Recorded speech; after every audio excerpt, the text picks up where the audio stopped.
dizer que o sol vai brilhar, levando alegria no ar. 98.7.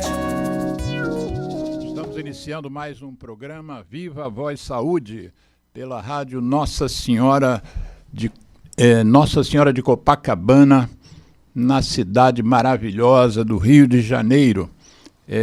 Estamos aqui no bairro que dá o nome à rádio, né? Bairro de Copacabana. Estamos hoje com um convidado muito bem recomendado, e quando eu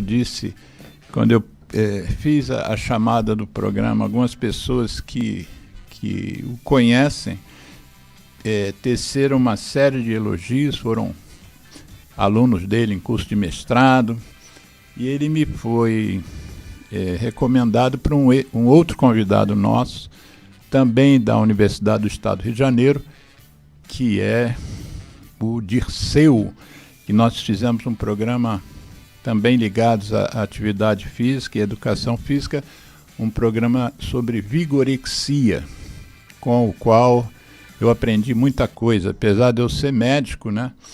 E há 40 e tantos anos, e a gente não detém, obviamente, todo o conhecimento, até porque o conhecimento explode, né? A cada ano você tem novas descobertas, novos pesquisadores se lançando no mercado e realizando novas pesquisas, fazendo novas descobertas.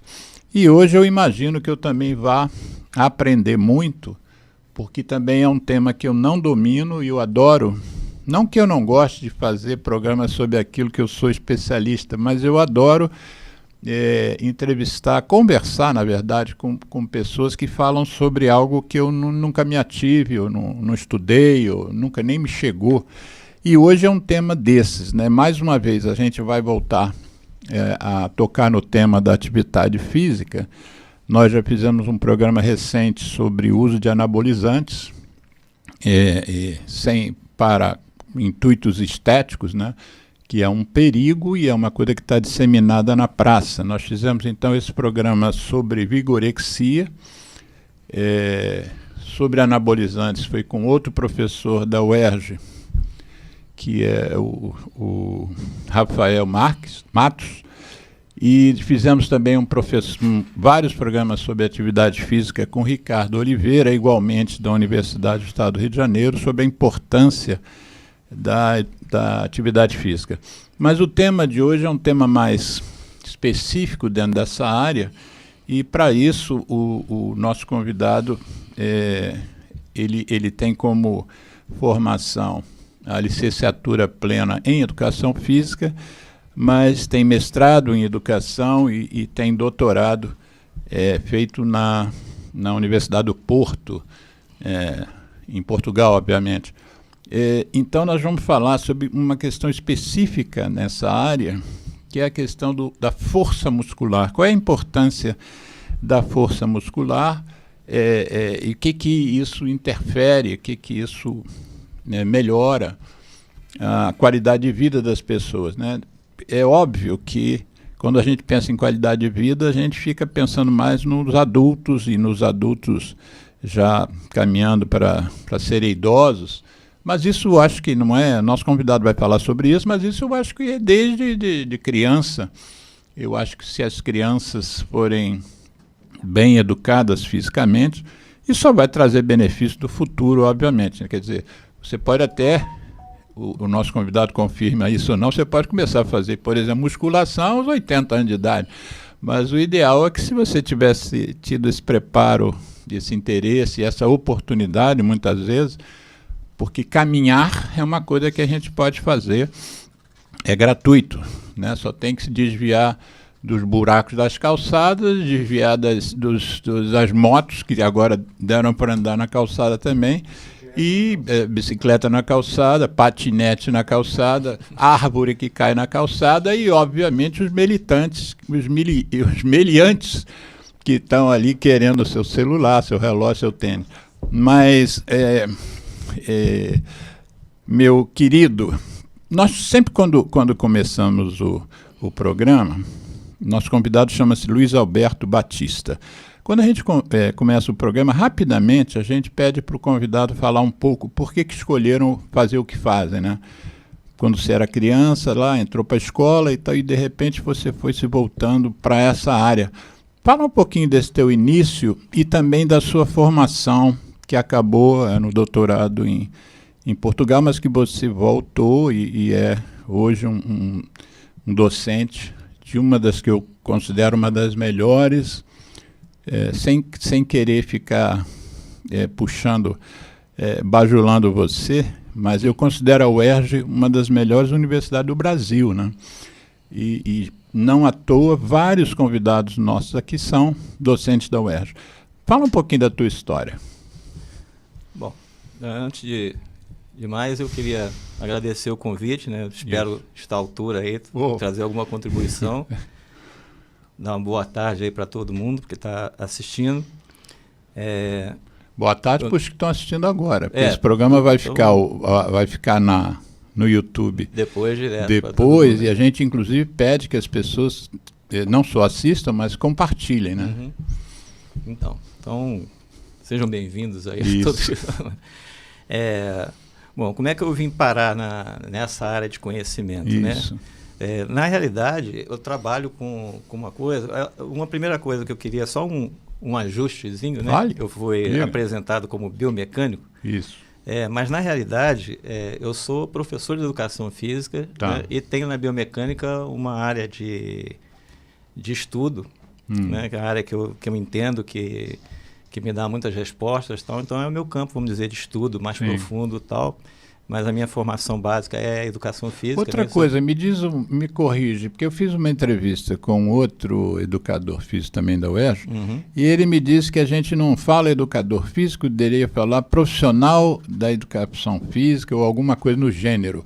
Existe alguma coisa assim, qual é o correto? Não, pois é, eu no meu entendimento, assim, a minha titulação é de professor de educação física. Tá. Né? Porque como eu sou médico.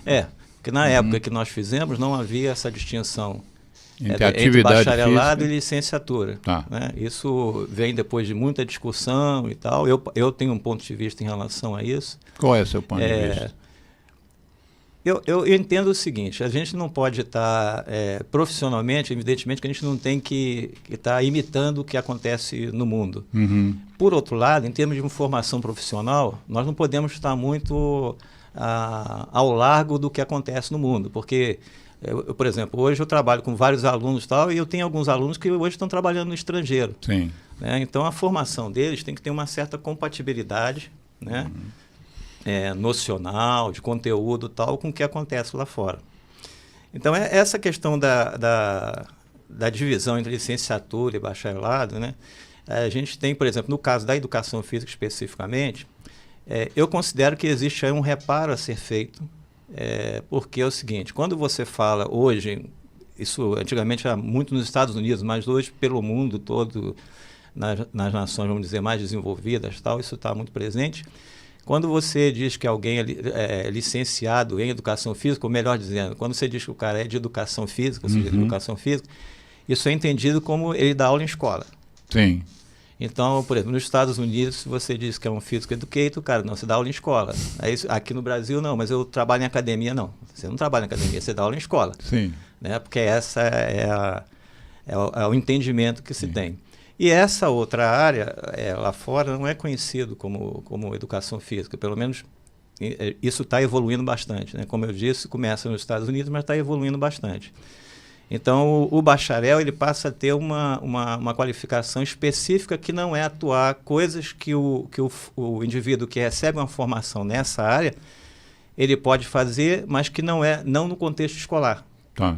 Né? Então, no contexto escolar, e hoje você tem isso, você tem um curso de licenciatura que, teoricamente, discute a educação físico-motora dentro do contexto da escola, e aí com todas as normas da escola, do ensino formal, né, regido por documentos do MEC, e você tem o bacharelado em educação física, que são as atividades extraescolares, né, que o professor, que o indivíduo com essa formação pode atuar.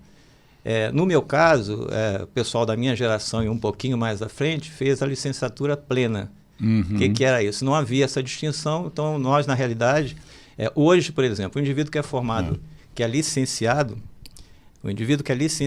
ele não pode legalmente atuar fora da escola. E vice-versa. Ele não pode atuar na academia, não por exemplo. pode, né? E o bacharel também não pode atuar, isso é uma questão de legislação, ele também não pode atuar dentro da escola. No caso, nós, né, da minha geração e algumas gerações posteriores, que somos licenciados plenos, nós podemos atuar nos dois. Né? A hora que se extinguir essa raça, vamos dizer assim, dos licenciados plenos, aí ficam só essa divisão. Naquela chamada que eu fiz para o programa, a gente sempre bota não a formação, mas a profissão, né? Sim. Embaixo da minha foto ele é médico e ativista da saúde. Eu tiro o biomecânico e coloco educador físico ou professor de educação física. Professor de educação física. Professor de educação física. Entendi. Então vamos lá, como é que você entrou nessa? Então, seria a última coisa que eu faria, seria educação física, porque a minha formação sempre, eu fiz ginásio industrial na época, né? A gente tinha um ginásio industrial, então a minha formação sempre foi na área de mecânica e exatas. Né? Inclusive meus primeiros cursos, o primeiro curso superior foi nessa área, né? E em determinado momento, não sei por que cargas... Inclusive eu não tive bons exemplos, infelizmente, na escola, no meu ensino fundamental, ensino seria o científico na época, eu não tive boas experiências com meus professores de educação física. Primeiro que eu acho que eu nasci com 1,82 m, então assim, eu era muito lerdo, eu era muito comprido, muito lerdo, muito tal. Eu sei o que é isso, que eu tenho 98. Pois é. Então a gente discordando um pouco e as pessoas não têm muita paciência para ensinar. Segundo que meu pai tinha sido jogador de futebol profissional e tinha sido músico, mas músico de botequim, de tocar bandolim e tal. Então, duas coisas que ele jamais deixou que eu me aproximasse foi de futebol e de instrumento musical, principalmente violão e cavaquinho, né? Violão, cavaquinho, bandolim. Mas normalmente os pais fazem o contrário. Pois é, mas ele não... Eu acho que ele já é falecido, mas a gente nunca conversou sobre isso. Mas eu acho que ele entendia que a experiência dele, né? Não tinha sido nessas áreas não tinha sido boa, então ele não queria... Talvez fosse boa pessoalmente, mas ele conheceu determinados ambientes. Ele tinha talvez muito receio. Eu lembro que quando ele me deu o primeiro violão, que eu estava terminando o ginásio, aí eu pedi para ele, que ele perguntou o que você quer, tal, se você concluir, tipo aquela... Aí você pediu um violão. Aí eu falei, eu quero um violão. Ele falou assim, eu te dou um violão se você entrar numa escola de música. Você vai aprender violão clássico e tal. Evidentemente que eu entrei na escola de música, fiquei 2, 3 meses e depois já estava com violão, saí da escola de música, e me arrependo amargamente até hoje. Mas enfim. Então, assim, sempre foi a minha tendência foi para exatas. Eu, apaixonado por física, eu sou, hoje eles classificam como nerd, então eu sou fã de Star Trek desde a primeira geração, do Kirk, Spock, McCoy, então, enfim... e Perdidos no Espaço. Então, meu negócio era ciência, mas eu confundia muito ciência com a questão da mecânica e tal. Um dia, passando pela UERJ, que eu fui entregar um documento de um amigo meu, eu entrei na UERJ e fiquei encantado com a UERJ, né? Porque eu estava no fundão, e fundão sempre foi aquilo que é, pelo menos na minha geração. Então, eu entrava na UERJ, isso nos anos de 1981, a UERJ toda limpinha, toda, né, tudo chãozinho brilhando. A gente entrava, vinha uma mulher atrás limpando onde a gente pisou. Eu falei, caraca, próximo. Aí fiquei andando pela UERJ, fiquei encantado com aquilo. E fui... Você tinha ido lá entregar um documento? Fui entregar não tinha nada a ver com um amigo meu que ia fazer aproveitamento de estudos, e eu fui entregar o documento para ele lá. E aí fiquei rodando por lá e fui para o ginásio. E estava tendo colônia de férias. E o ginásio da UERJ era uma obra de arte.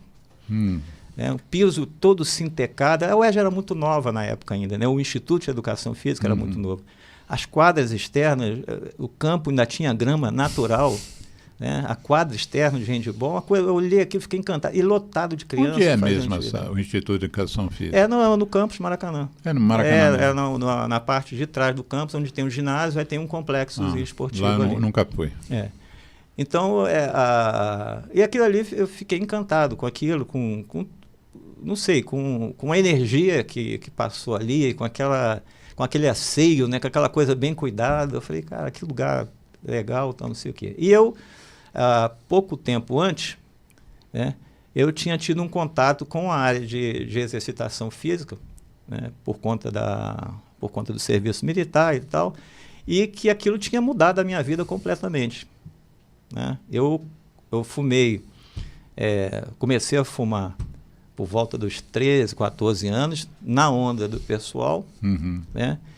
E mais ou menos com 17 anos, um pouco antes, 16, alguma coisa, eu comecei a fazer corrida com um amigo meu lá e tal, e cheguei um dia, eu lembro que eu tinha comprado, eu lembro exatamente esse dia, comprei um maço de cigarro Hollywood para fumar, sentei, e na época a gente não tinha uma literatura como você tem hoje, né? A gente comprava livro de esporte em casa de material esportivo.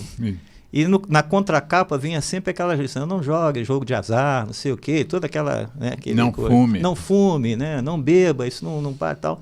E eu comecei a me impregnar por aquela coisa, praticando esporte, praticando corrida, basicamente, né? Fazendo corrida. E eu cheguei um dia, acabei de comprar um maço, acendi um cigarro, eu olhei assim e falei: mas por que eu fumo, né? Um troço é ruim, eu não gosto, né? Um troço que eu não gosto e não bate com a atividade que eu estou fazendo agora, né? Eu peguei o maço de cigarro, joguei fora, nunca mais botei cigarro na boca. Então eu tinha tido... É bom que as pessoas saibam que essa sua fala não foi encomendada. Não. As pessoas me conhecem como um ativista contra o cigarro. Não encomendei essa fala. Mas eu só me dei conta disso quando eu vi lá. E eu também não estou floreando, não, porque isso foi verdade mesmo, né? Então dali eu tive esse contato com a prática e comecei a praticar. E é interessante.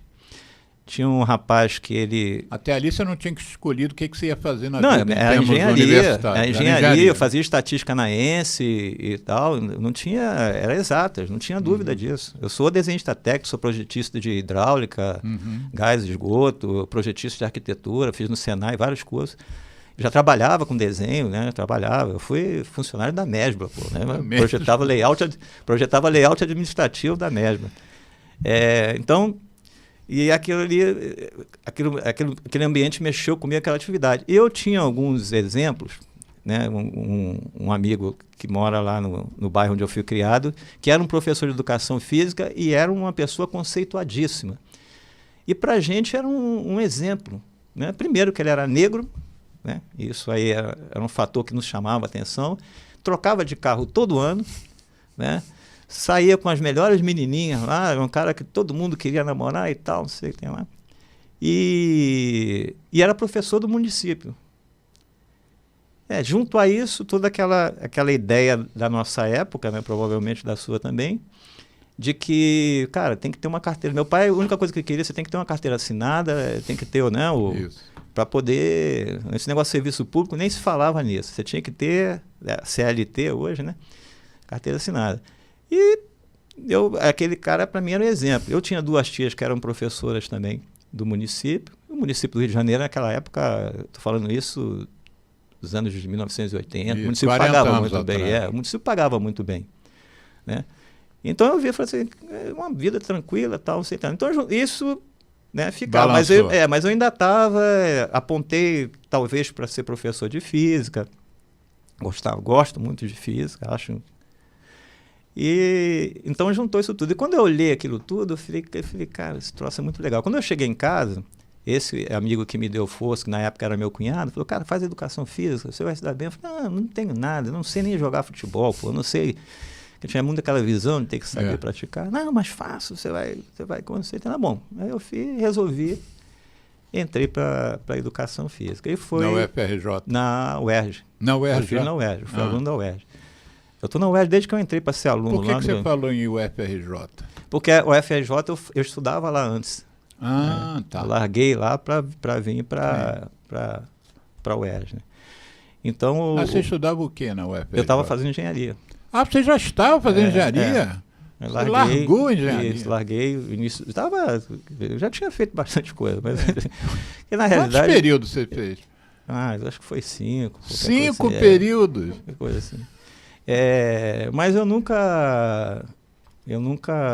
Não era o que você esperava? Era uma coisa assim, eu fazia, tinha muita facilidade, né, para números, para tal, mas não era, com certeza não era a minha área, porque eu não tinha. E eu só percebi isso, eu passei, né, por essa área, depois passei pelo direito, e nada me encantava, né? E eu hoje tenho noção clara disso, que quando eu entrei para a educação física, a coisa mudou totalmente, né? Foi o curso que eu fiz, foi visceral. Foi um curso que eu falei, eu fico impressionado, né?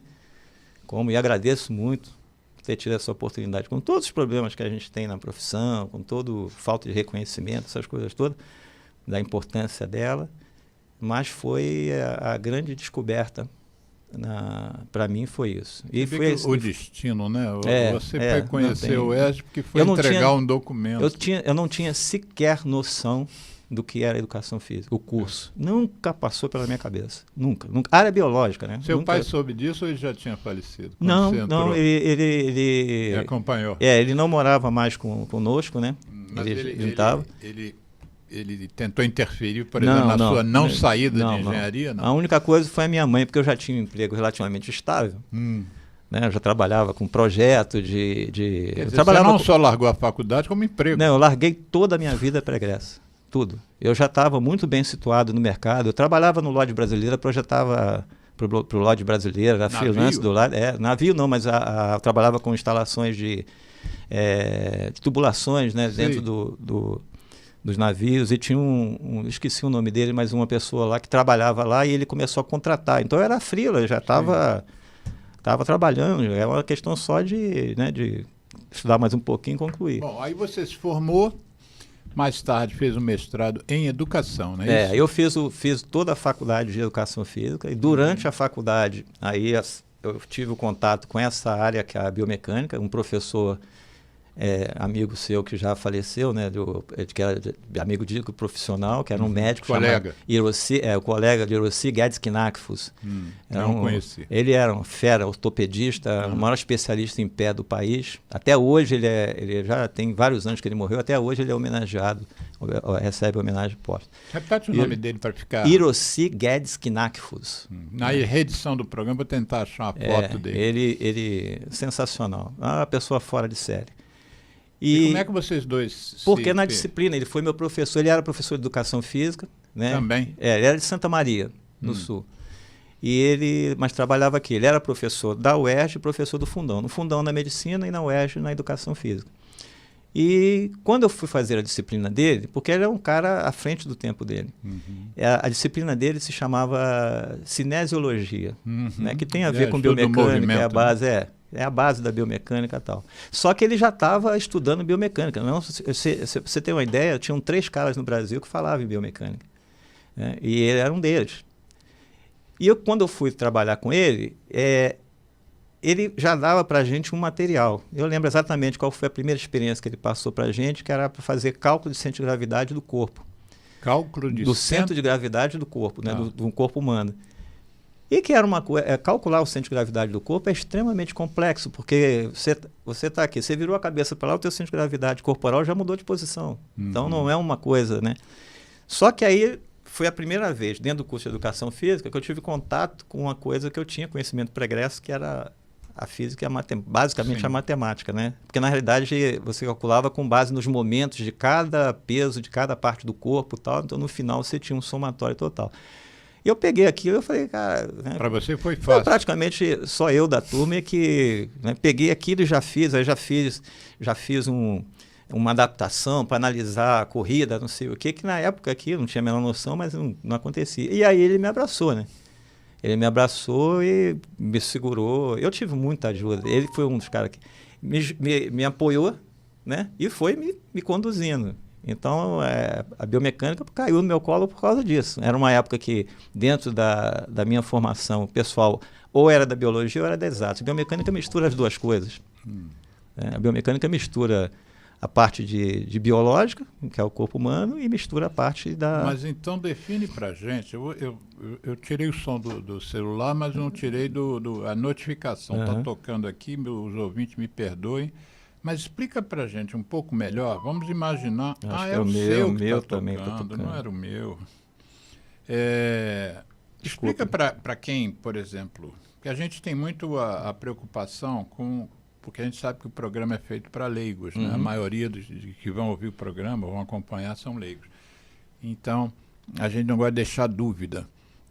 Dentro da tua área, o que é aplicado ao que você faz? O que é exatamente a biomecânica? Então, a biomecânica, ela vem de... É uma ciência relativamente nova, né? Relativamente, que eu digo, comparando, por exemplo, com fisiologia e tal.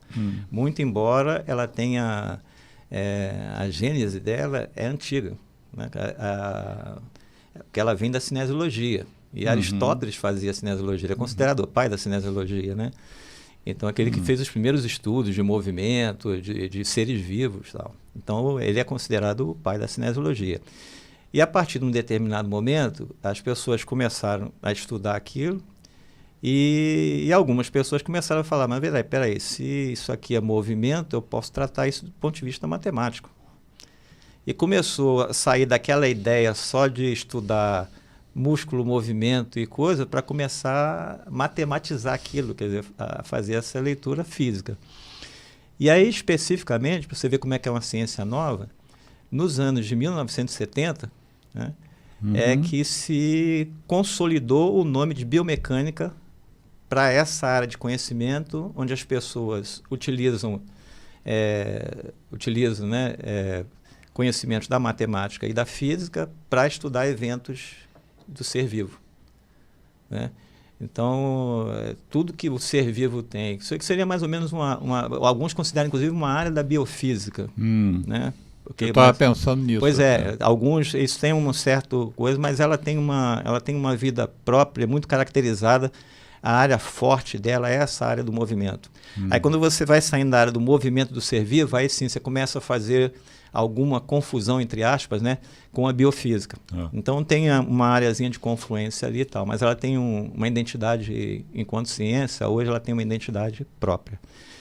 Então, a partir daí começou-se esse pessoal que estudava, não tinha problema em pegar coisas matemáticas e aplicar ao estudo do ser vivo, né? E então a biomecânica começa a surgir, começa a explicar muitas coisas. Por exemplo? Por exemplo, né? Eu vou trazer já o exemplo para dentro do nosso foco aqui, que é o indivíduo biológico, né? Porque no meu caso é o movimento corporal. Sou apaixonado pelo movimento corporal. Você gosta de dança? Gosto. Sou um péssimo dançarino. Tem um amigo meu que é um dançarino, inclusive disse que vai sugerir o nome dele, que se chama José Silva de Oliveira Barbosa, que foi meu professor de fisiologia, ele é um gênio. E dança? Também é pé de valsa. Aquele lá é pé de valsa, né? E tenta nos influenciar e tal, mas é difícil acompanhar. Tem que nascer com dom, né? Então, então a biomecânica ela faz isso, né? Ela, na realidade, ela enxerga fenômenos. Não, você me dá um exemplo. Então, ela pega movimentos, né? Área de movimento. Um exemplo que a gente pode dar aqui de biomecânica, bem na área de movimento. Vou dar um exemplo aqui que tem a ver até com a aula que eu estou ministrando agora na graduação. Por exemplo, uma estratégia que se utiliza para a gente ver a condição cardiovascular de uma pessoa, cardiorrespiratória, mas para ser mais específico, é o teste ergométrico. Sim. Né? Então, você usa o teste ergométrico e tal. E o pessoal chama de prova de esforço também. Prova de esforço, né? E você tem várias formas de fazer um teste ergométrico, fazer uma prova de esforço, né? Uma delas é a esteira, usar uma esteira. Você pode fazer um teste de pista, botar o cara para correr, controlar. Bicicleta. Você pode fazer bicicleta, né? Que é o ciclo ergômetro e tal. E um deles, o mais comum de ser utilizado aí por vários motivos, é a esteira. E um dos protocolos, você tem vários protocolos, e um dos protocolos que você usa para alterar, né? Porque na realidade, como é que funciona o teste ergométrico? Eu coloco o indivíduo num esforço reconhecido, né? Que eu conheço o esforço que ele está fazendo, e vou fazer leituras, né, que a fisiologia dele me passar. Por exemplo, como é que está elevando a frequência cardíaca. Se eu posso fazer, por exemplo, acompanhando um eletrocardiograma dele, vendo o sinal eletrocardiográfico para ver se eu tenho uma alteração. Se a pressão dele aumenta. Se a pressão dele, se há uma variação anormal para aquele esforço aumentar, da tem pressão. Que aumentar. Exatamente. Então, e uma das formas de se fazer isso é você, por exemplo, aumentar a inclinação da esteira. Né? O tapete da esteira, ele começa na horizontal e você vai inclinando. A sensação que o corpo do sujeito tem, né, que os receptores, os barioreceptores, os mecanorreceptores, a sensação que eles têm é que o indivíduo está subindo uma colina. Né? E aí o corpo começa a responder com respostas fisiológicas, aumento da frequência cardíaca, né? Determinadas sensações musculares, tal, em função daquilo ali. E aí a gente pega... Joga mais sangue para as pernas. Exatamente. Então, assim, essa resposta que a gente mensura é uma resposta fisiológica. Tá. Você aumentou o esforço e tal. Agora, eu aumento o esforço por meio de modificações físicas do ambiente, que é inclinar a esteira. Quer dizer, eu coloco o cara num plano inclinado. Sim. Né? E essa física alterada do ambiente vai promover no indivíduo uma alteração física do funcionamento do corpo dele. Então, Sim. por exemplo, no plano inclinado, o meu pé já não se apoia no chão do mesmo jeito. A minha musculatura posterior de perna, o gastrocnêmio, ali, o solear e os gêmeos, né, tal, eles não se comportam mais do mesmo jeito, porque eu já tenho uma amplitude maior de movimento. Né? A alavanca, a famosa alavanca corporal, as alavancas corporais são solicitadas de forma diferente. Isso é um fenômeno que eu chamo de mecanoindução. Você induz um estímulo mecânico e o corpo responde. Tá. Então, você modifica o ambiente físico, biomecanicamente o corpo é solicitado de forma diferente e fisiologicamente eu vou responder alterando as variáveis fisiológicas. Tá. Né? Então, a biomecânica ela faz isso. Tá. Ela reconhece no seu corpo que fatores de natureza mecânica, né, foram alterados para que isso levasse a uma modificação, por exemplo, do estado fisiológico do seu corpo. Né? Então, lendo o teu, rapidamente, né, um sucinto currículo seu, está lá, doutorado na Universidade do Porto, Isso. que é lá em Portugal. O que foi a sua... O que você fez lá e então, qual foi o final da coisa? O meu trabalho foi uma coisa... Eu tenho uma dificuldade muito grande de ficar no status quo, né? Então, talvez isso tenha me ajudado por um lado e tenha me complicado por outro.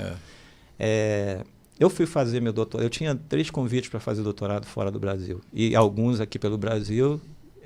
Na época só tinha doutorado na USP, na Gama Filho aqui, e em Santa Maria, lá no Sul, na minha área.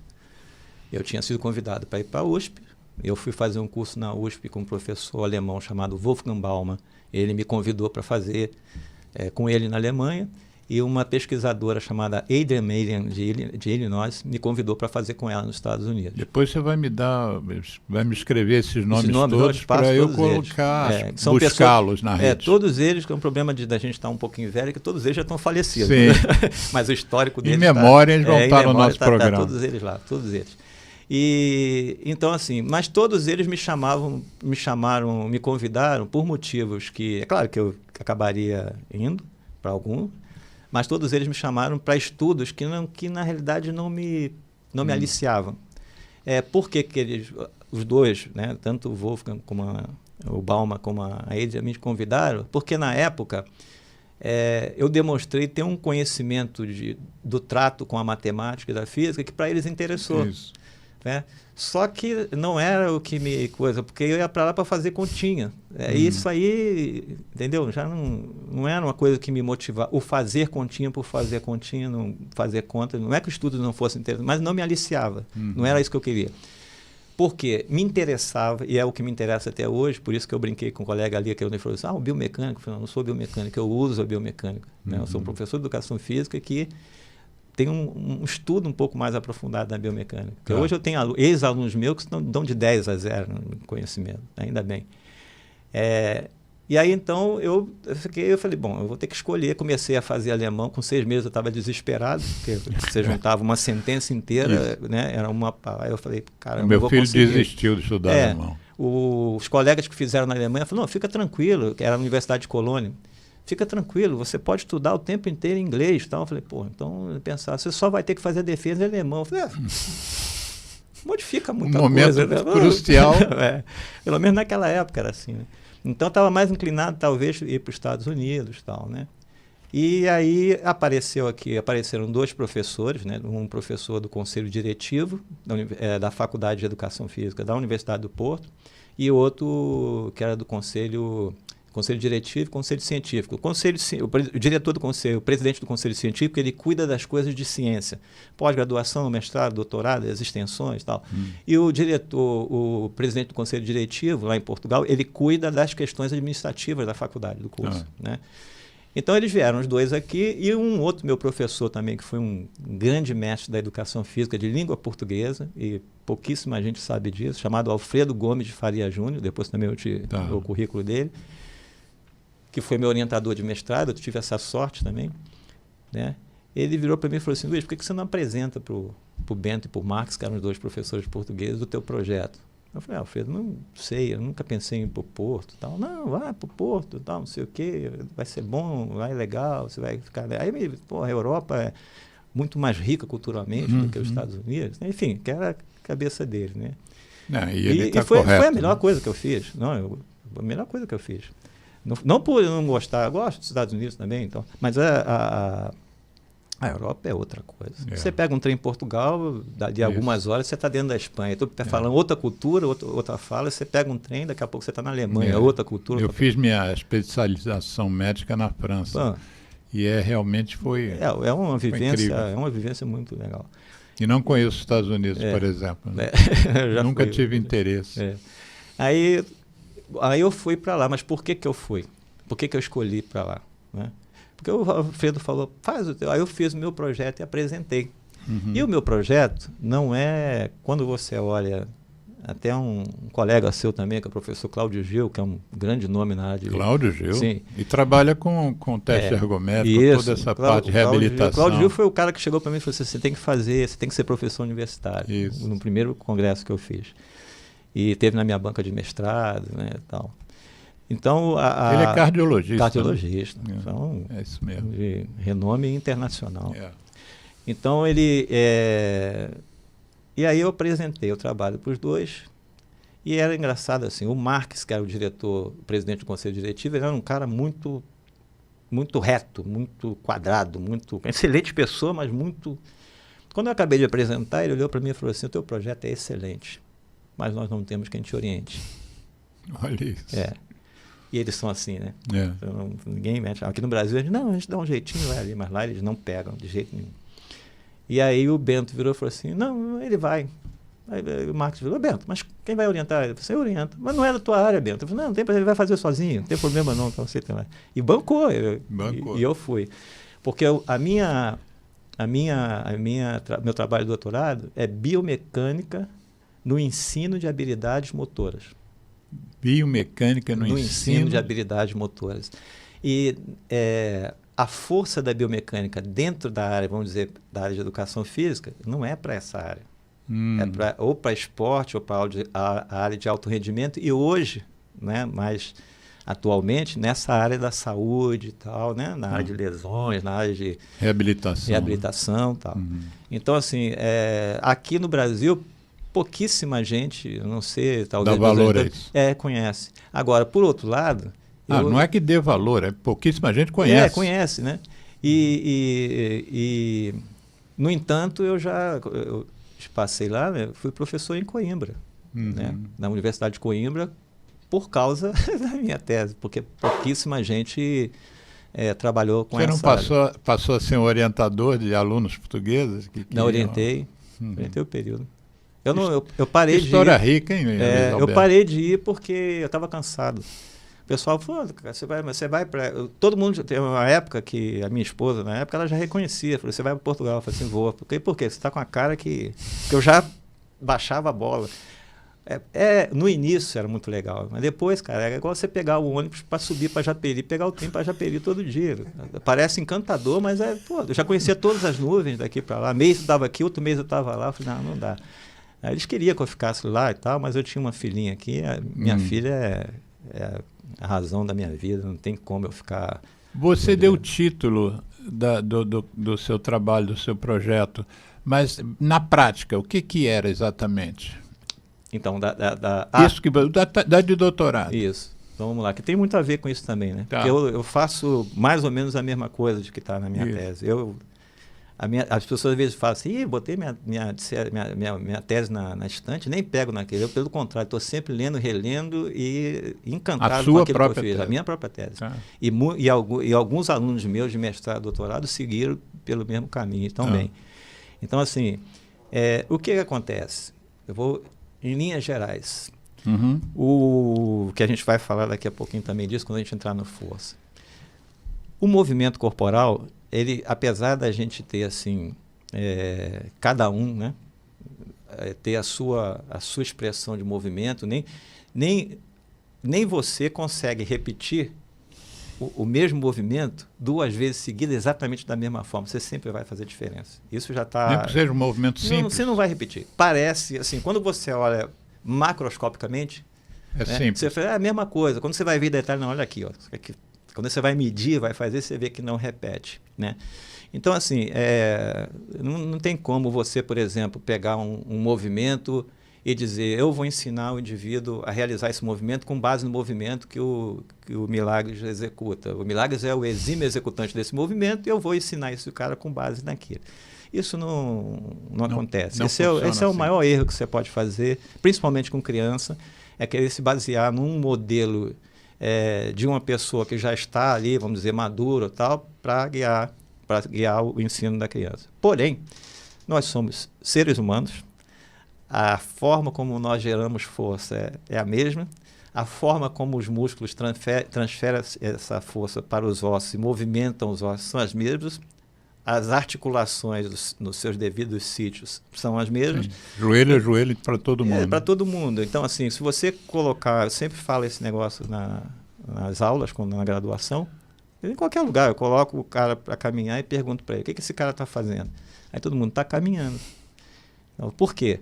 Porque o ato de caminhar, ele tem aspectos que é uma constante para todo mundo faz aquilo. Né? Quando você caminha, tem um momento que você está com duplo apoio, tem um momento que você está com apoio simples, tem um momento...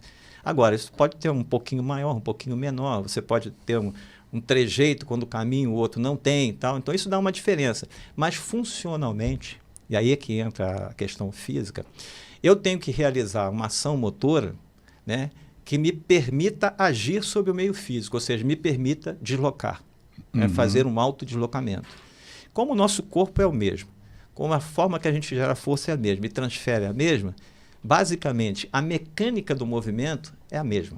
O padrão não é exatamente a expressão exteriorizada, né? Mas o padrão é aquilo que fisicamente você tem que fazer para o movimento acontecer. Sim. Seja qual movimento for. Seja qual movimento for. Né? Então, caminhando, por exemplo, o caminhar, ele tem 2 fases, que a gente chama de fase de frenagem e fase de propulsão. Fase de frenagem é quando você coloca o calcanhar no chão. Né? Quando você termina a fase que a gente chama de balanço com o membro inferior e coloca o calcanhar no chão, na hora que você coloca o calcanhar, você está aplicando força lá na frente, o seu centro de gravidade está aqui atrás. Então, você está gerando o que a gente chama de impulso, né? Só que você está gerando um impulso que é contra você. Você está indo para cima dele. Então, ele te frena. Por isso é que você não bate o pé. Se você observar e você disser assim, pegar o pé e transformar numa pessoa e colocar dentro do judô, o lutador vai dizer que ele está realizando um ukemi, um rolamento. Porque você vê que você coloca o pé e faz um rolamento com o pé. Por que você não choca o pé e depois vai? Porque você não pode chocar, porque aquilo ali está te frenando. Então você tem que tirar... É capaz de cair até. Você tem que tirar aquela fase de frenagem e tal. E a outra fase é que quando você passa, né, vamos dizer assim, o centro de gravidade, mas você passa o corpo por cima do pé, aí você usa o pé para empurrar o solo. Essa fase é positiva, é o que te faz propulsionar. Entendeu? Ir para frente. Qualquer coisa que você faça diferente desse ato durante uma marcha, a tua marcha está alterada. Se você pega, por exemplo, uma pessoa que por uma sequela de pole, por exemplo, tem o pé equíneo, ou seja, só apoia a ponta dos pés no solo. Esse sujeito não tem o apoio do calcâneo, ele tem uma marcha alterada. E isso vai trazer consequências para o corpo dele. Porque ele está lidando com um meio físico de uma forma diferente do que o corpo costuma lidar. Né? Então, baseado nisso, aí, por que ensino de habilidades motoras? Né? E é basicamente voltado, num primeiro instante, aí você fala assim, não, é só para a escola. Não, não. É para qualquer pessoa que está ensinando movimento, para qualquer pessoa. Né? Seja qual o objetivo for. Você falou em dança, por exemplo. Se eu for, hoje vamos chegar, Milagre, vamos lá, vamos entrar numa dança de salão aí. Aí você, não, mas eu nunca dancei. Beleza, então você vai desenvolver um aprendizado. Sim. Né? Aí vão colocar lá você para fazer um bolero.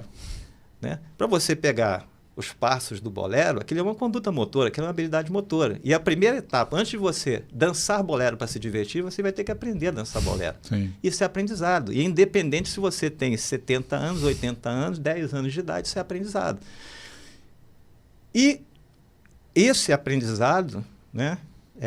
E aí vem o lado professor de educação física, esse aprendizado ele tem que ser conduzido de uma forma que o professor tenha a função. Qual é a função do professor? Facilitar o teu aprendizado, conduzir o teu aprendizado. Então, te colocar para repetir 1000 vezes na esperança de que você adquira o gesto motor, isso não precisa você ser professor. Qualquer leigo faz isso. Sim. Então, por exemplo, eu fui técnico de voleibol, fui técnico inclusive do Flamengo, fui técnico do Hebraica, fui técnico do Clube Alemão, que fica ali em cima do Rebouças, se não me engano. Uma coisa que me incomodava muito, quando eu via, às vezes, o aluno chegava, o cara tem dificuldade para fazer toque. Aí, então, você vai realizar 100 toques na parede. Aí ficava na minha cabeça, mas se ele não sabe fazer o toque, o que acontece? A gente não faz estatística. Se você faz estatística, quantos passaram por mim e efetivamente não desenvolveram o mínimo daquela habilidade? Uhum. Aí você vai dizer, não, mas as pessoas aprendem, é claro, tem coisa. Ninguém te ensinou a andar, ensinou? Não. Você aprendeu praticamente sozinho. Não teve aquela, agora bota o pezinho para frente, agora fica aqui. Você aprendeu sozinho. E aprendia caindo também. Exatamente. Né? Então, assim, tem coisas, habilidades, que nós conseguimos aprender. São inatas. Né? E tem coisas que alguns aprendem e outros não.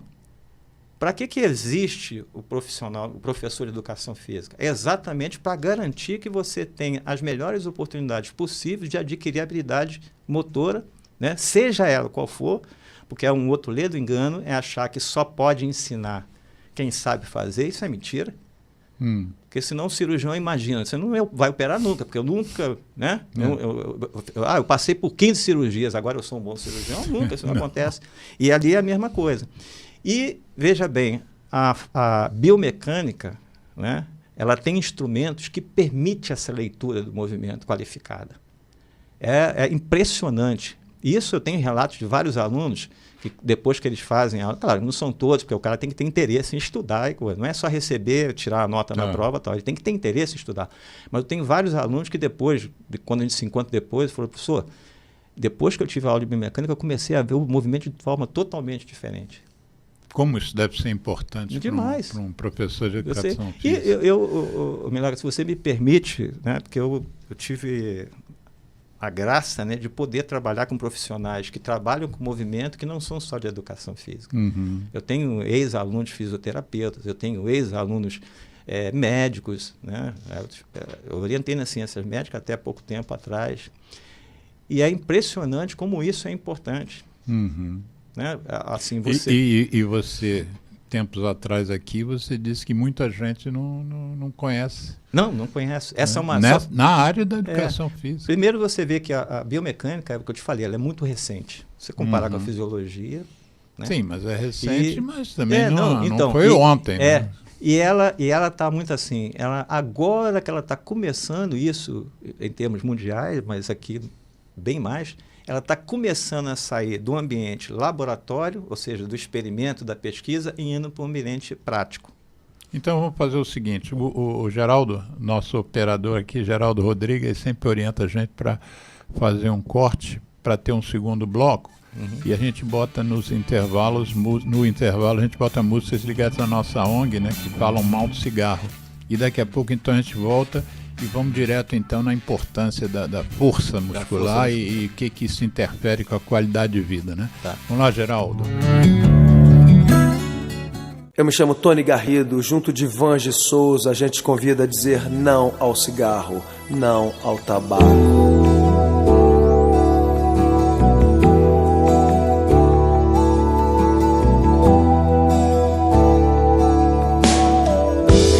Ao caos da fumaça de tantos carros e chaminés, somado ao ar já pesado, cigarros, charutos e narguilés.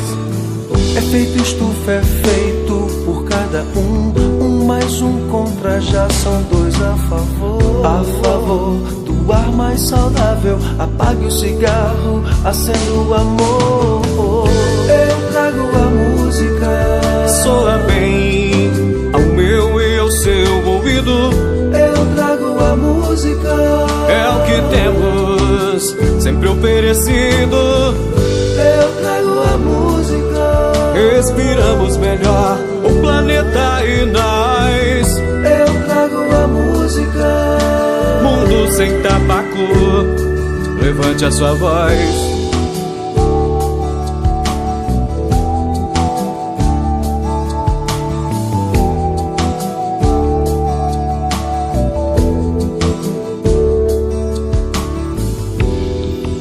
Eu trago a música, soa bem ao meu e ao seu ouvido. É o que temos, sempre oferecido. Eu trago a música, respiramos melhor o planeta e nós. Mundo sem tabaco, levante a sua voz. Efeito estufa é feito por cada um mais um contra, já são dois a favor. A favor do ar mais saudável, apague o cigarro, acenda o amor. Eu trago a música, Soa bem ao meu, ao seu ouvido. Eu trago a música, é o que temos sempre oferecido. eu trago a música. Respiramos melhor o planeta e nós. Eu trago a música. Mundo sem tabaco, levante sua voz.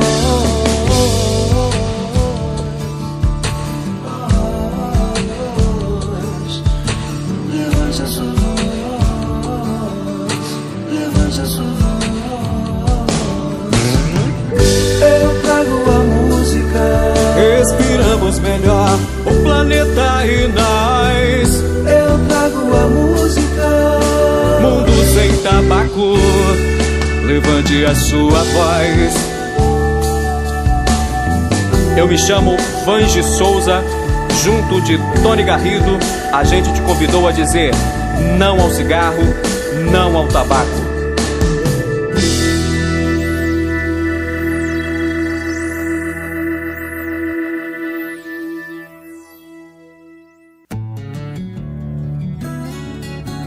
ZY1 201, Associação Comunitária Nossa Senhora de Copacabana, 98,7 FM, a onda que chega ao seu coração.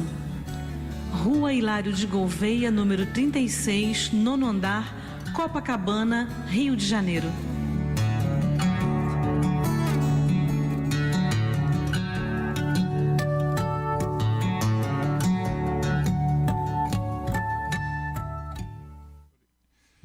E estamos retomando o programa Viva Voz Saúde deste sábado, 15 de março de 2025.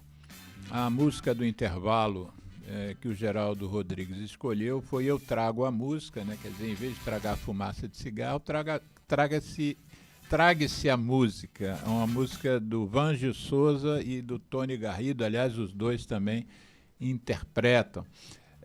Estamos conversando com o professor de Educação Física, agora eu aprendi, ele é professor e me ensinou o correto, que tem um interesse, se aprofunda na questão da biomecânica, mas ele é professor de Educação Física, Luiz Alberto Batista, e o título do programa foi ele que deu, que é a força muscular e qualidade de vida. Então, depois dessa longa introdução ao tema que a gente fez no primeiro bloco, vamos aproveitar o segundo bloco para influenciar mesmo, eu vou falar bem abertamente, né? Influenciar mesmo as pessoas para trabalharem a sua própria força muscular. Como você deu o título, por isso que eu peço aos convidados para darem o título, porque isso mostra o norte, né, do pensamento do convidado. Explica por que você deu esse título, Força Muscular e Qualidade de Vida. Tá. Para começar, assim, o que é força, né? Do ponto de vista físico, força é causa. Força é causa. Causa. A força causa, né? Então, se você, inclusive, for olhar nas equações da física, né, vários fenômenos, eventos que se fala na física, são derivados da força. Pressão é derivado da força, impulso é derivado da força, trabalho é derivado da força. Ou seja, a força está presente. Quando você fala em inércia, né, você relaciona com força. Né? O corpo vai manter seu estado de movimento até que uma força desequilibre o sistema. Que tire da inércia. Tire da inércia aquilo ali, né? Então, força é causa. Tá? Então, esse é o primeiro ponto. E o ser vivo, né? Não vou me referir basicamente ao ser humano, ele tem essa capacidade de gerar a própria força, né? Para poder conviver no meio físico. Né? Então, na realidade... Tem o ser humano e os animais, de uma sim, forma geral, mas eu quero fechar o ser vivo, tá. o ser humano, porque é o nosso, né? Porque é o meu objeto de estudo. Né? Então, bom, esse é o primeiro ponto. Então, já fica claro aí que quando o indivíduo tem a capacidade de gerar e aplicar, porque são duas coisas diferentes. Capacidade de gerar não significa capacidade de aplicar. Capacidade de gerar e aplicar força, ele já tem dificuldade de estabelecer uma relação de causa e efeito com o meio físico. Né? Ele tem dificuldade. Dificuldade de estabelecer uma causa e efeito. Por exemplo, eu te dei o exemplo da marcha. Tá. Eu já vou ter dificuldade. Se eu tenho, por exemplo, se a minha musculatura posterior de perna, né, os gêmeos e tríceps sural, que a gente chama, né, o conjunto muscular que tem ali. Se eu tenho qualquer lesão, qualquer comprometimento, eu tenho dificuldade de deambular dentro do padrão normal, porque eu perdi essa capacidade, né, de atuar sobre o meio ambiente e gerar o impulso que eu preciso para deslocar. Então, o comprometimento da força significa comprometer, aí que eu falo ali, qualidade de vida. Independente, como você muito bem colocou, se eu sou criança, por exemplo, se o indivíduo é criança, né, e tem uma paralisia, seja ela flácida ou espástica, né, ele vai ter dificuldade de se relacionar, porque ele, no caso da espástica, ele tem ali uma força aumentada, mas sem qualidade de aplicação. E no caso da flácida, ele perdeu a capacidade de gerar força, né, comprometida. Aí a gente observa a dificuldade que esse indivíduo tem de sobreviver, de viver nesse mundo físico. Sim. Tá? Então, o comprometimento da força é uma coisa. Eu diria para você que, quando sempre oriento meus alunos, quando alguém chega para você e fala, eu quero fazer exercício físico para qualidade de vida. Duas vertentes de exercício físico você não pode deixar. Primeiro, o condicionamento ou tratamento, né, a habilitação cardiorrespiratória. Isso é condição sine qua non. Senão o cara vai infartar lá aos 35 anos e é fulminante aos 35 e tal. E a capacidade dele gerar e aplicar força. São duas coisas. Então, o treinamento, né, que a gente fala treinamento de força, mas na verdade o que eu quero é treinar a minha capacidade de gerar. Eu quero melhorar e manter a minha capacidade de gerar força. Né? Então o cara tem que fazer. E se você não tem uma patologia, você é inato, né? Exatamente. Você tem essa capacidade de gerar força. E aí o outro, bom, pegamos isso aí, cortamos, colocamos ali no cantinho, quando estivesse cozinhando, reservamos aqui e vamos para o outro lado. Como é que isso é no ser humano? Pegamos um ser humano normal, rígido, sem problema nenhum, ele vai ganhando a capacidade dele aí de gerar força e vai aprendendo movimentos, vai aprendendo a aplicar essa força, por isso que eu falei que são duas coisas diferentes, capacidade de gerar e capacidade de aplicar. Eu posso treinar a minha capacidade de gerar e não treinar a minha capacidade de aplicar. Aliás, isso é muito mais comum do que a gente pensa. Dá um exemplo dessa não treinar a capacidade de aplicar. Eu vou puxar um exemplo e aqui não estou fazendo juízo de valor. Estou dando um exemplo claro. Por exemplo, você vai nas academias, que tem aí numa sala que você deu o título de musculação ali, né? Então você vai numa sala que é uma sala de treinamento na verdade, qual é o melhor papel daquela sala? Treinamento da capacidade de gerar força. Mas e a hipertrofia? Efeito colateral. Tá? Porque ali o que você treina primeiro, tanto que você vai ganhar primeiro força sem fazer aumento da massa muscular, só por adaptação neural. Os primeiros, todo mundo vai ganhar estou ficando mais forte, mas o corpo ainda está o mesmo, porque você já adaptou o teu sistema neural e só isso já foi suficiente para você melhorar a sua capacidade de aplicar força. Aí, a partir dali do treino, você vai começar a fazer hipertrofia. Então, o que acontece? Vamos supor que você pegou um indivíduo que ficou numa imobilização qualquer e perdeu massa muscular de membros inferiores, força e precisa fazer... A Covid aconteceu muito isso, com as pessoas na terapia intensiva e depois na recuperação por meses, perdiam força. Né? Isso. Então, o que acontece? Aí vamos pegar esse sujeito, você vai chegar à conclusão, falar, ele perdeu força na musculatura de membros inferiores, tal, não sei o que. Então, vamos fazer um treinamento para ele ganhar força. Aí eu vou levar numa academia de musculação. Botei o cara lá, o cara vai fazer mesa extensora, mesa flexora, vai fortalecer a musculatura de glúteos, membro inferior e vai ganhar força.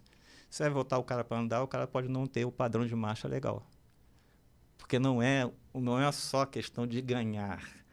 Quando você caminha, os seus músculos conversam. Uma coisa chamada sinergismo muscular. Entende? Sinergismo muscular. Uhum. Um nome mais comum, coordenação. Sim. É como se você pensasse assim, pô, eu vou treinar, né, aqui para a tua música, eu vou pegar um conjunto e quero que esses caras ensaiem uma música. Mas eu não tenho condições de ensaiar esses caras juntos. Não tem problema.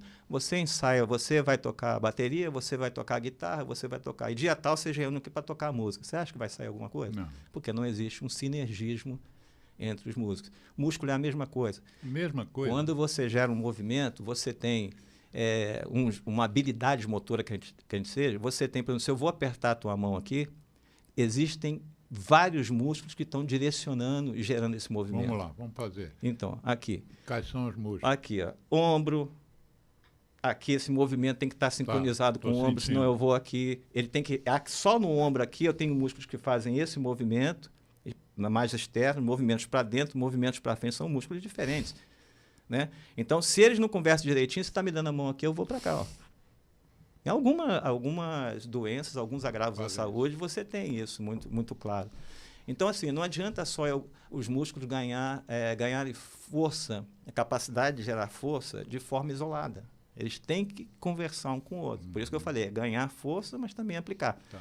Você pode pegar muita gente que é super, assim, aparentemente, vou usar o termo forte, mas são pessoas hipertrofiadas, e você olha, caraca, esse cara aí tal, não sei o que lá, e você pega, pô, você não quer lutar, não? O cara vai lutar, ele não consegue dar um soco, porque não é uma coisa natural. Ganhou força, você realiza a habilidade motora. Uhum. Né? Você vai ouvir muitos técnicos esportivos falando o seguinte, em período de competição, o meu atleta não faz treinamento de força. Porque o treinamento de força, ele não acompanha a coordenação, né, que os músculos precisam para fazer. Então, você precisa ter um treinamento. Por isso é que na reabilitação, e a gente vai falar de equipe interdisciplinar, multidisciplinar, quando você tem um trabalho desse, né, focado, por exemplo, para reabilitar um sujeito e colocá-lo em condições de AVD, né, de atividade de vida diária, num primeiro instante, por exemplo, por que você tem que ter o fisioterapeuta?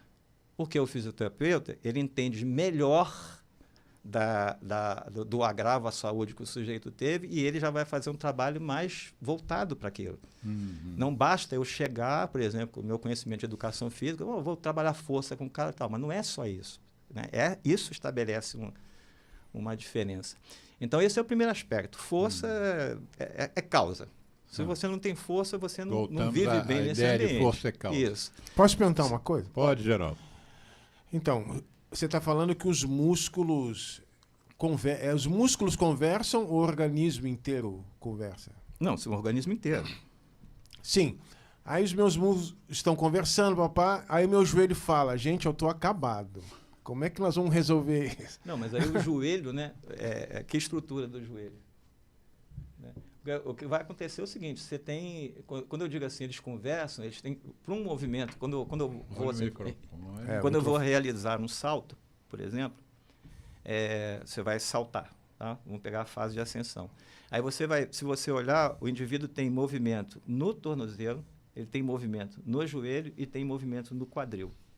E a gente tem um deslocamento angular ali. Esse deslocamento ele tem que ser feito em coordenação, que a gente chama de coordenação interarticular. Então, no caso que você falou, por exemplo, não adianta, se eu tiver com o joelho comprometido nessa cadeia cinemática, o salto não vai sair. Ou pelo menos não vai sair de boa qualidade.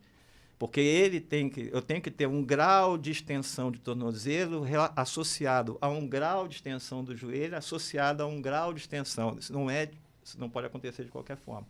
Então, assim, eu tanto tenho os músculos de uma articulação conversando entre si, como eu tenho os músculos de multiarticulações conversando entre si, e, resultando disso, eu tenho articulações conversando entre si. Entendeu? Então, tudo isso faz parte do processo. E aonde que entra, Luiz Alberto, a questão da qualidade de vida. Então, aí... Que eu pensei em duas coisas. Aí você me corrige ou amplia meu raciocínio.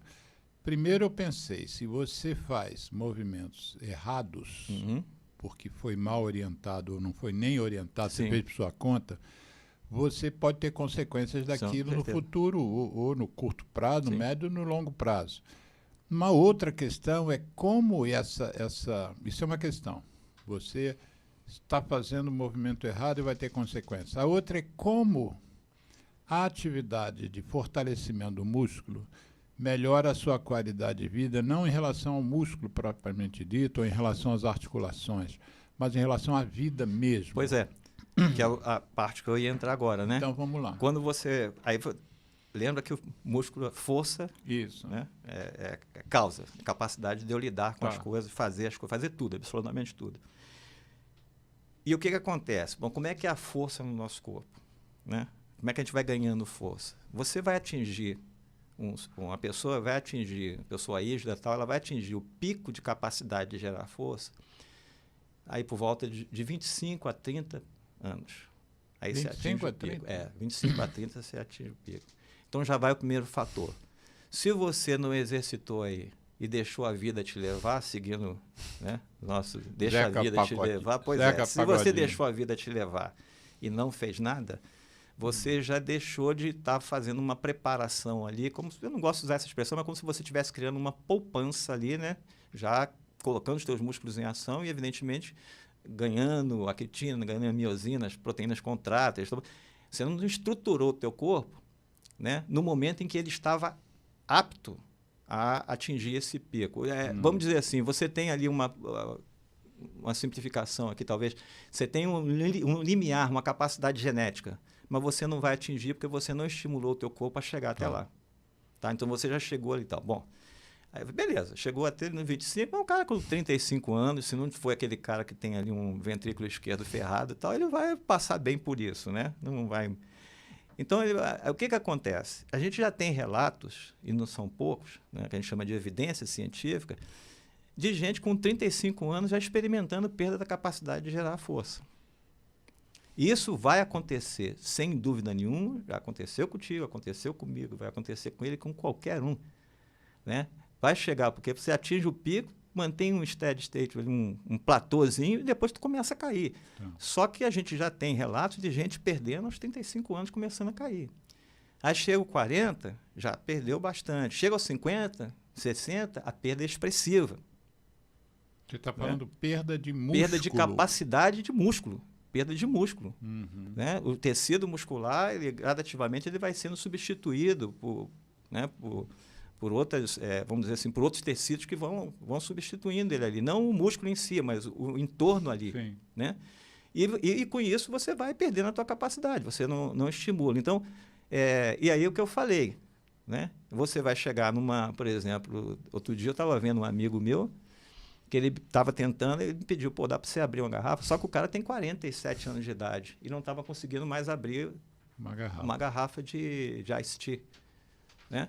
Aí ele dá para você abrir para mim? Eu falei, caraca, meu o cara não tá, eu ainda consigo. Não é questão de jeito, não. Não é questão de jeito, não estava conseguindo. Tava, sabe, ali e tal, não tá molhada, a mão tá molhada. Eu falei, puf, né? Abri a garrafa e tal. Então, assim, aí entra na questão da qualidade de vida, né? Se você não mantém uma exercitação adequada, orientada, e aí uma coisa importante, que às vezes... Porque a área do exercício físico tem muita lenda urbana, né? Muito tititi, agora com o YouTube, então você tem muito tititi. E o pessoal, não, prática de atividade física. Existe uma distinção conceitual, mas que vai para a prática também, entre atividade física e exercício físico. Você, quando veio caminhando para cá, não sei treinar, você fez. Eu vim da Siqueira Campos até aqui, eu fiz atividade física. Sim. Aí você vai dizer assim, não, então você já exercitou. Não, são duas coisas diferentes. O que marca essa diferença? A diferença marca exatamente o seguinte: todo exercício físico, ele é uma atividade física. Sim. Só que a atividade física é aquela, vamos colocar um exemplo, né? Isso aí é uma. Eu ando com o meu cachorro. Você anda com o seu 6 cachorro. Por dia. Se você anda 6 km por dia com o teu cachorro, você pode como é que eu vou explicar? Você pode casualmente, não intencionalmente, mas você pode casualmente estar fazendo uma coisa que, se a gente for olhar aquilo ali, eu vou dizer para você, pô, tu está exercitando. Por quê? O que é exercitar? É você pegar a atividade física e colocar dentro de um planejamento. Né? Então, ali dentro de um planejamento, eu vou planejar o teu volume de exercitação, o quanto você deve estressar o teu corpo para ele responder de forma positiva, entre aspas, qual é a carga de exercício que você quer fazer. Por exemplo, eu vou chegar para você, Milagre, vamos aqui calcular qual é a faixa-alvo da tua frequência cardíaca. Aí você vai pegar, vai comprar um reloginho, vai colocar ali, está vendo? Você não pode ficar abaixo disso, nem acima disso. Então, eu estou obrigando o teu coração a realizar um trabalho, né, numa área onde ele está sendo exercitado. Porque senão você pode estar fazendo atividade e não está... Sem nada, você pode estar até se prejudicando. Você pode estar fazendo para além daquilo que você poderia estar fazendo. Por exemplo, eu te coloco para fazer... você faz... Não, eu caminho com meu cachorro todo dia, tantos quilômetros. Aí tu fala, estou fazendo atividade física. Beleza. Aí nós vamos lá fazer um teste ergométrico e tal. Você vai, quando chega na metade do teste, você está fazendo inversão de ST. Eu falei assim, aí, ó. Que é uma onda cardíaca. É a onda cardíaca. Vê no eletro. Isso. Aí você está apresentando, você está aqui, ó. Você está, porra, cara, não pode fazer isso não, teu esforço e tal. Você já apresentou aqui uma anomaliazinha, vamos ver o que é isso. Entendeu? Entendi. Então, assim, a diferença, isso quem apresenta, que eu considero, né? É claro que você tem várias ideias sobre isso, é um autor chamado Kaspersen, que para mim ele faz a melhor conceituação funcional dessa diferença. Eu te mando depois, inclusive, o artigo, se você quiser dele. Quero, sim. Ele faz a diferença disso, né? Em termos gerais, ele vai dizer o seguinte, olha, atividade física é quando você usa massa muscular, faz movimento e gasta energia, em termos gerais. Exercício físico é quando você coloca isso dentro do planejamento e usa essa atividade física para produzir estímulos no teu corpo para ele responder se adaptando e melhorando a capacidade dele. Né? Por isso é que é complicado quando a gente fala, claro, o cara... A gente está falando de treinamento de força. Você não precisa ter equipamento para treinar força. Você não precisa estar dentro de uma academia. Não precisa. Não. Porque a gente fica sempre com a ideia que a atividade aeróbica você não precisa necessariamente. Mas você sabe que, assim, do ponto de vista da biomecânica, você só consegue fazer atividade aeróbica, né? Você só consegue ter uma resposta de adaptação. Porque o que é atividade física? O que a atividade física faz, né? Ela induz estímulos no teu corpo, tá certo? A gente chama de princípio da sobrecarga. O que significa isso? O teu dia a dia, né, a tua exigência do dia a dia é X. E eu quero que você melhore a tua capacidade. E aí pode ser em termos cardiovasculares, em termos de força muscular, tá bom. A tua capacidade está ali, né? Que é o teu usual. Então, eu quero fazer com que você... O que eu faço? Eu vou usar uma expressão que talvez não pode ser, mas eu agrido o teu organismo. O exercício físico... Né, é uma agressão. É uma agressão controlada. Né? Eu vou estimular o teu organismo a responder. Então, esse é o princípio da sobrecarga. Se tu está acostumado a X, eu vou te dar X mais alguma coisa. E aí eu vou provocar teu organismo. Aí você vai dizer, isso é fácil de entender. O que é difícil de fazer? Quanto? Quanto de X que eu vou fazer? É igual aquela história de dizer que couve é bom, né? Mas quanto de couve? Um molho inteiro, uma folha, exatamente, meia folha. Quanto de couve é bom, né? Então, aí é que entra, e é por isso que eu falei que existe aquela distinção entre os profissionais e tal. No caso do cara que faz o curso, né, a pessoa que faz a educação física, e aí é claro, você vai dizendo qualquer um não, mas você pode cobrar dele porque com certeza ele aprendeu no curso. Se ele não faz, é porque ele... né? Mas ele aprendeu, elementos e tal. Se eu estou lidando com milagres, o que eu vou saber? Milagres, idade ele tem? Qual a idade que você tem? Quanto tempo que você ele não pode, faz nada? Tal, quero porque você tem que ter ali, são 3 elementos fundamentais nessa questão da exercitação física. Evidentemente, o técnico, né, da área, que é o bacharel, ele vai estar ali manipulando as variáveis de treino de exercitação. Mas eu preciso saber o estado clínico desse cara. Se você chegar para mim com um quadro hipertensivo, hoje se em você dia é as diabético, academias não estão pedindo nem atestado mas tem que médico. pedir. Tem academia aí que você faz um documento que a gente chama de parquet. Aquilo é feito para triagem, para quando você tem 1 milhão de pessoas que você precisa fazer. Agora, individualmente, entendeu? Então, eu preciso saber da tua condição clínica. Eu preciso que você vá a um médico para me dar a tua condição clínica. Eu não vou vamos dizer assim, legislar nem arbitrar em cima do que o médico passou, mas vou me basear por aquilo. Sim. Né? Então, assim, o fato de você ser diabético não significa que você não pode fazer atividade física. Sim. Você ser hipertenso, muito pelo contrário. Né? Mas eu tenho que saber como manipular as variáveis de treino para você. Esse é um fator. E outro fator é o seguinte, a nutrição. Porque é dali que vai sair. E esses profissionais têm que conversar entre si. Eu não posso ter, por mais capacitado que ele seja, eu não posso ter um médico prescrevendo, a não ser que ele seja, por exemplo, o caso do Silvio que eu te falei aqui, que é médico e professor de educação física. Então ele identifica, faz a clínica e prescreve o exercício. Porque não é senso comum, não pode ser senso comum. Cada um é um. Você tem uma ideia? Ontem de ontem, eu falo isso para meus alunos todo dia. Quando a gente olha para a pessoa, a gente não vê a pessoa. E brinco com eles outro dia. Outro dia eu cheguei em sala de aula e falei assim, primeira aula, eu falei, prescreve um exercício aí para mim. Mas teve um aluno que estragou a brincadeira, né? Que ela virou e falou assim, professor, quantos anos o senhor tem? Eu falei, não tinha que perguntar nada, né? Você tinha que prescrever o exercício. Porque a ideia era que eles prescrevessem, eu ia perguntar, você sabe quem sou eu? Você sabe, né? Porque eu já fiz isso outras vezes, né, que eu saio prescrevendo e tal, eu pergunto, qual é a minha idade? Né? 50 e pouco, então eu fico lisonjeado. Mas eu chego e falo assim, olha, vocês fizeram uma baita na besteira, vocês passaram uma coisa para um idoso, um exercício para um cara que tem 50 anos. Né? Não, aí quando eu falo, não, mas não pode. Eu falo, pode. Né? Então, assim, essas informações a gente tem que ter, exatamente por causa disso. E veja bem, Milagros, qual é a situação do treinamento de força, do treinamento da capacidade de gerar força? Ele talvez seja o treinamento mais eficaz que existe. Não há dúvida. Se eu botar você para levantar aqui um pezinho, tal, não sei o que tem lá, né, controladamente, você não tem a dúvida que uns 2 meses e tal, se você nunca fez nada, primeira coisa, você vai no dia seguinte, você vai chegar aqui para mim e vai dizer, cara, estou sentindo uma dorzinha aqui, eu vou perguntar para você, mas essa dor, ela é aguda, está te impedindo? Não, mas é uma dorzinha desconfortável, e tem alguns até falam, mas é gostosinha assim, mas é desconfortável, que é a dor tardia.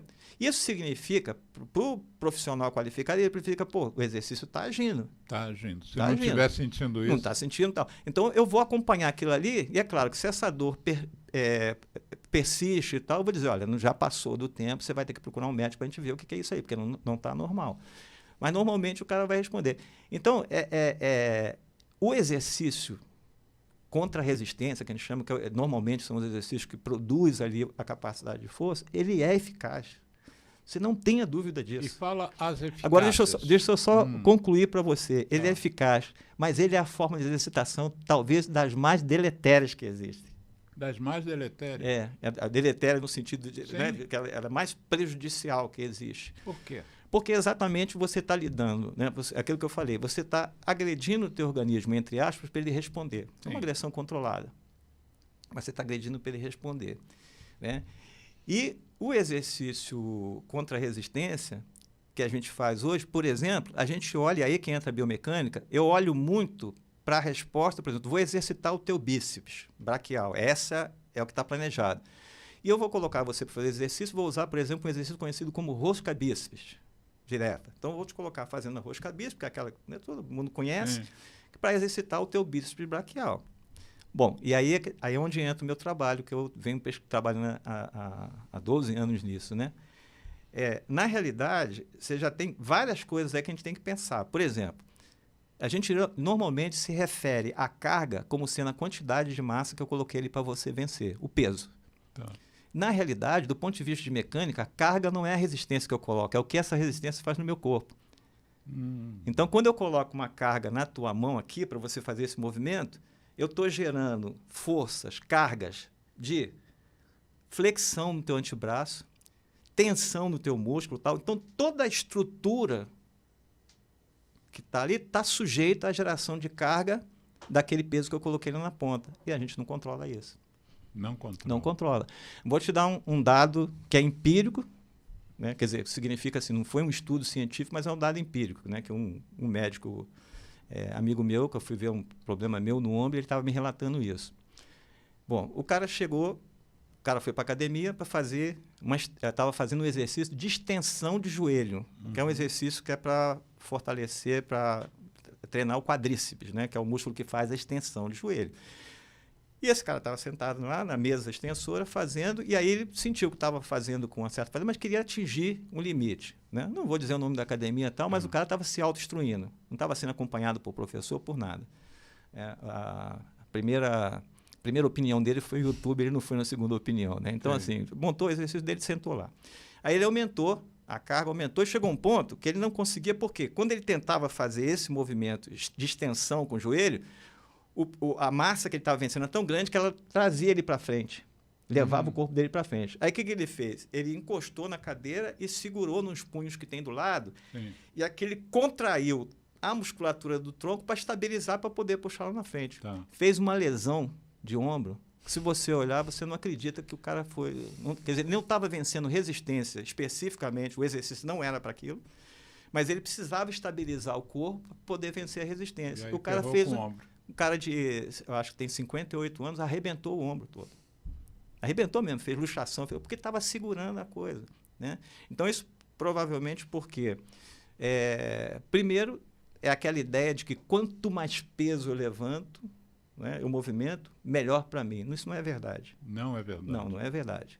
Tá? Não é realmente é a fantasia. Não é o único fator. Porque, às vezes, você vê, por exemplo, em determinadas situações, o cara aumentando demais a massa, e aí vem uma pessoa para ajudar ele a manipular aquela massa. Veja bem, se ele está sendo ajudado, porque uma coisa é você iniciar ou terminar o movimento. Aí tudo bem, o cara está trabalhando com... Porque normalmente, aí novamente, a biomecânica.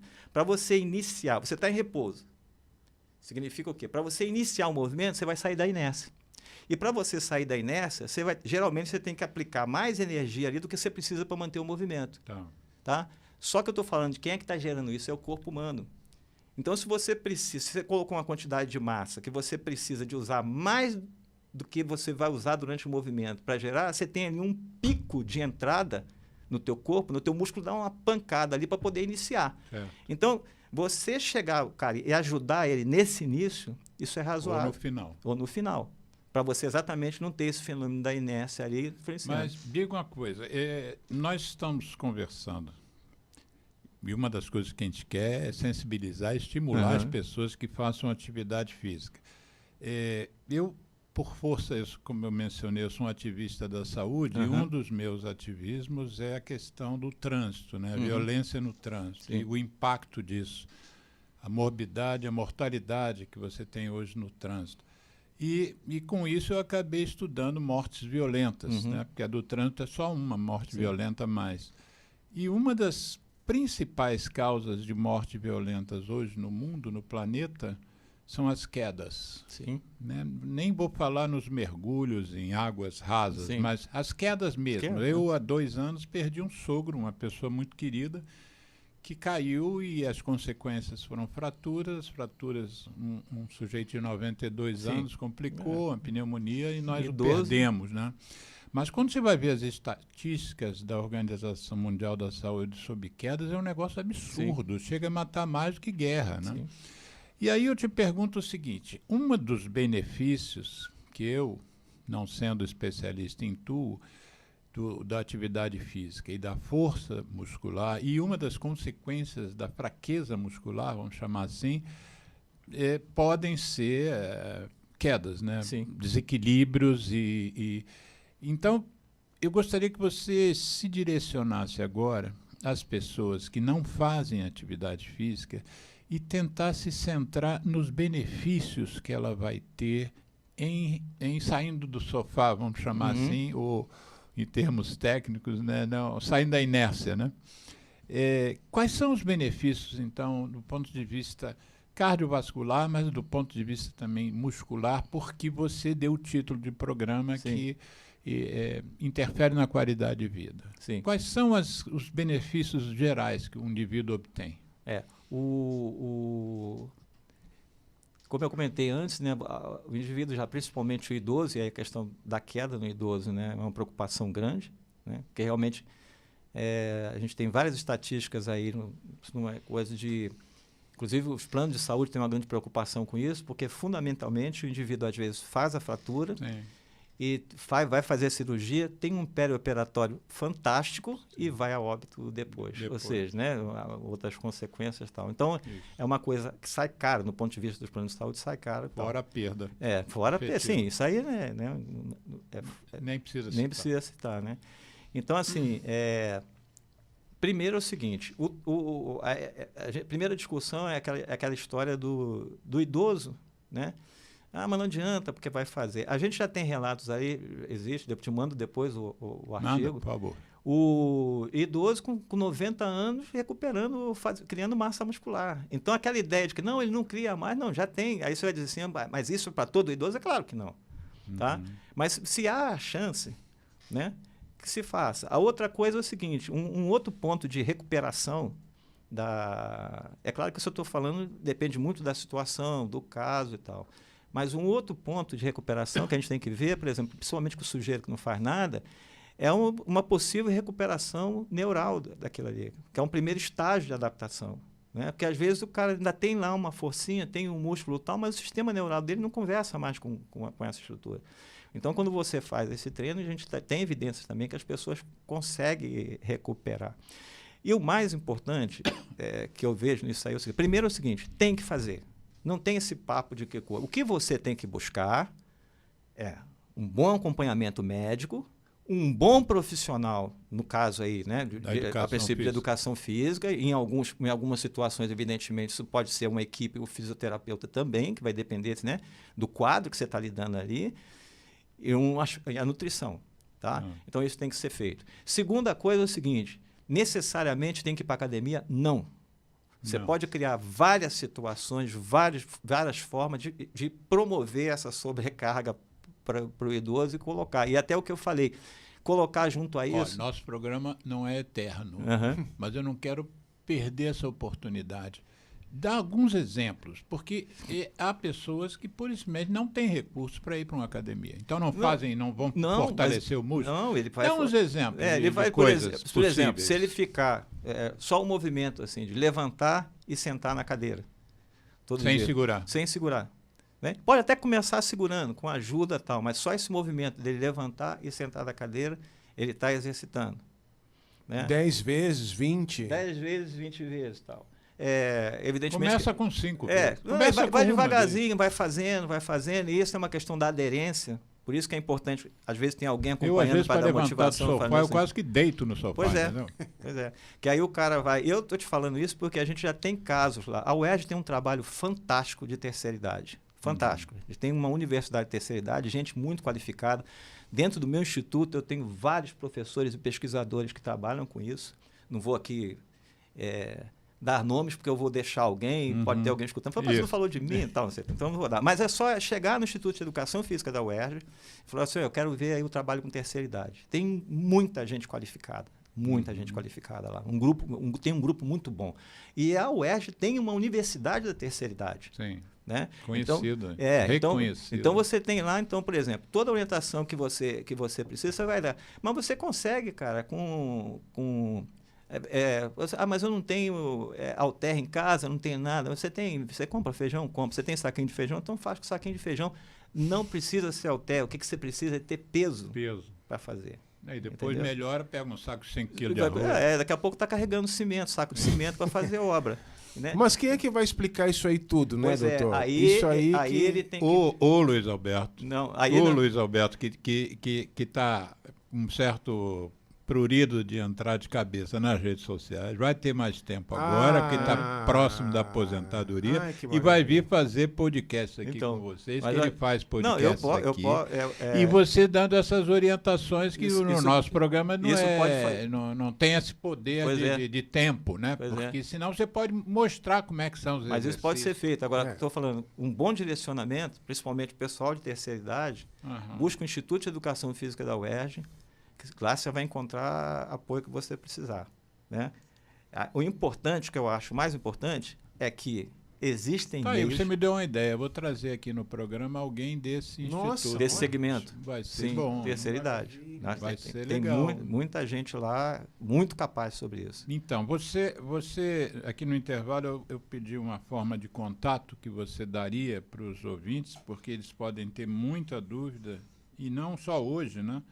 Mas o programa depois vai ficar para sempre aí na rede. Você deu o seu e-mail e eu vou dizer aqui qual é BMC, B de bola, M de Maria, C de casa, que é biomecânica, né? Então é BMC _, que é aquele tracinho embaixo, que não é o hífen, _ EF, E de égua, F de farinha, que é educação física. Então BMC _ EF @yahoo.com.br. Isso. Então nós vamos reeditar esse programa, amanhã o YouTube permite, eu boto legenda e tal, você citou umas pessoas, gostei, foi da história do Aristóteles, né? O negócio vem de longe mesmo. Te passa esse material depois, você vai ver que... O pai da cinesiologia. Aristóteles. Recado final para os nossos ouvintes é que pratiquem, né? Que acreditem que a atividade física, nós já fizemos aqui vários programas sobre isso, que a atividade física é importante do ponto de vista cardíaco, do ponto de vista pulmonar, no cérebro, se fizer em grupo, até pela socialização também. Dizem que a panturrilha é uma bomba, né? Igual o coração, né? Então, fortalecer a musculatura da perna é fundamental, melhora, evita que você sofra tropeços e desequilíbrios, ainda mais nas tais calçadas que eu falei aqui esburacadas. Você precisar de um bom calçado, né? Não precisa ser aquele tênis japonês e tal, mas um tênis, um calçado que uma amiga nossa aqui que veio aqui falar sobre podologia, jamais usar sandália de dedo, as pessoas de idade. Mas dê o recado final aí para os nossos ouvintes. Você tem, acho que 3 minutos, né, Geraldo? E você que vai encerrar o programa. Primeiramente, eu quero agradecer muitíssimo a sua disponibilidade de estar aqui com a gente. Você é um cara que trabalha pra caramba e está aqui num sábado de tarde. E certamente vou contar com você mais para frente, com uma outra oportunidade para a gente levar informação para os nossos ouvintes. Mas você, então, o agradecimento está feito. Inclusive ao Dirceu que indicou você, e eu queria então que você fechasse o programa. Se você tivesse aqui uma plateia de pessoas que não fazem atividade física, se dirija a elas, olhando para a câmera ali, se dirija a elas e convide-as a entrar sair desse sofá. Tá. Então, primeiro agradecer, pedir desculpa, porque como é um papo, né, eu estou... Tem nada que pedir desculpa, pula isso. Porque eu não foi uma coisa programada, realmente eu vim pra gente Vambora. falar. Fala com os ouvintes. Então, a primeira coisa é o seguinte, eu vou falar como sujeito, né, como pessoa, como indivíduo. Quem está falando aqui é o Luiz Alberto, eu tenho 69 anos de idade. Então, quando eu falo que o exercício é fundamental, porque ele é fundamental na minha vida. Né? Ele significou uma virada de vida para mim, ele me dá uma condição, evidentemente que eu posso ter uma situação qualquer, que amanhã ou depois eu descubra, mas dentro dos parâmetros normais eu consigo ter uma vida boa tal, e não deixo de fazer exercício.